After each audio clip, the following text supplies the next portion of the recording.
the last part of this particular place that I'm in, because it's a gold mine of usefulness for this series, is a van. Okay, this van is here, right? It's Sunday. Nobody's going to come. It's highly unlikely anybody's going to come. Now, in my teenage years, I have plenty of experience breaking into cars. I did a lot of work for some people, and they were, I'm not going to say that they were non-government people, but I'm not going to say exactly who they were. I just used to do that sort of work. And I did it when I was 15, 16, and I stopped. I didn't like it. I didn't like breaking into people's cars. But I did get it. I did get that experience, so I know how to break into almost any car and hotwire almost any car. I haven't done so since I was 16, so it's been just over a decade since I've done that, and I don't plan on doing that again. But the point is, in an urban survival situation is this is so easy to break into. I could get into that in less than a minute. If it has an alarm, I can deactivate that. Maybe you can't. But the point is, these are found everywhere on the street. Vans, you'll find about 3 or 4 vans a street. And at night time, nobody's looking at their van. Nobody's going, oh, I wonder if a homeless person's about to sleep in my van, or whatever the case is, whatever urban survival situation it is. So you've got yourself a very great shelter for the night if you know how to break into the van. And I know damaging it. If you're homeless, really, try not to damage the car, because people need to use that for work. The van, that is. Obviously, if it's a shit hits the fan scenario, just get in the fucking cunt. You know, we're talking about nuclear war, mass pandemic, like zombie style, or just all-out warfare, or whatever severe catastrophe it is. It could be the supply chain going completely AWOL and, you know, society completely falling apart. It could be many scenarios, and in that case, just get into the fucking thing. You need to survive. But in a homeless scenario, when the grid is up and everything's business as normal, you've got other alternatives as opposed to damaging someone's vehicle. Like I showed you, the boat or the fucking crates. So just try not to break people's belongings if you can help it. But you've got to survive, and that comes first. If I know you were surviving and you'd done something to my car, but just to survive, like you didn't steal anything or you didn't try to do anything, you just wanted to sleep in it, and I knew you did that, I'd probably give you $50. I'd probably help you out if I had the money. That's just the person I am, and hopefully other people are like that. But anyway, that's not the point of making this video. The point is that you've got a van there as an option. Now, I want to highlight, don't think that the things that I've just shown you, this video and the last 2 videos, the van, the crates, and the boat, means it's all related to an underground facility. What this is here. So they're excellent examples.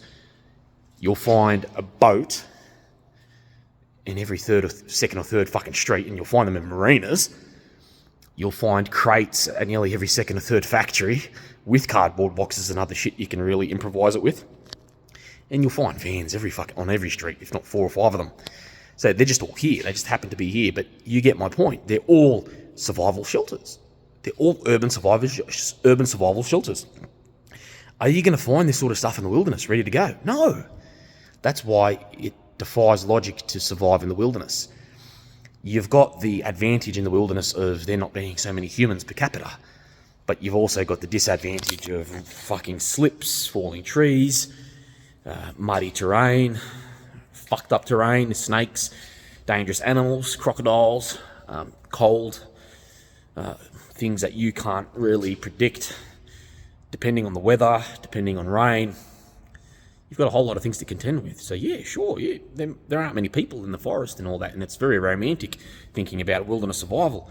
It really is. I fucking love it. But when you balance everything, even though that it's a lot more dangerous human-wise in a urban environment when shit hits the fan, if you know how to conceal yourself from most of the human population, you've got to think of it this way. Okay, if I know how to readily conceal myself in a boat, in a van, in crates, or something really low-key, let's just say someone does find me, which is highly likely if I'm always moving and doing it and moving properly, which I will teach you more on in the Conveyance series, how to move effectively without being seen.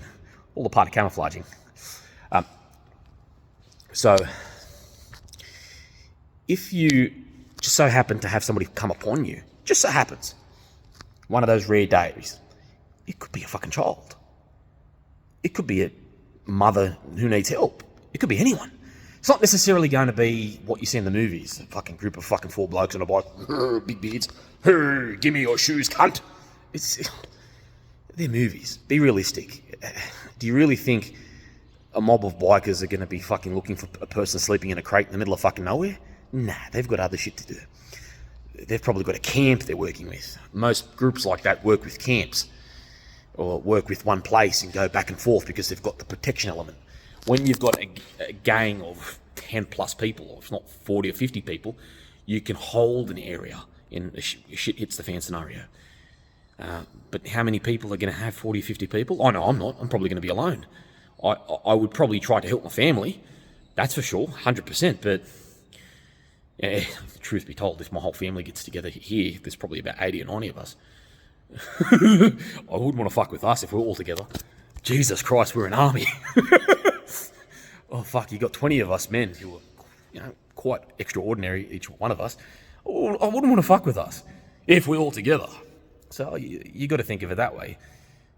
You could assemble all the people, but it's highly unlikely we're all going to come together in that style in a shit hits the fan scenario. If we do, it'd be great, and we could more than defend the place. But you don't count on that.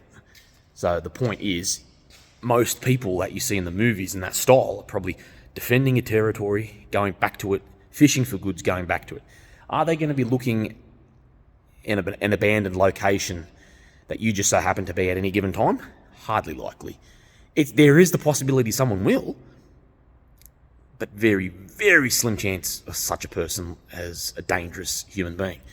Again, probably someone volatile, just wandering around, desperate, who you may even be able to help.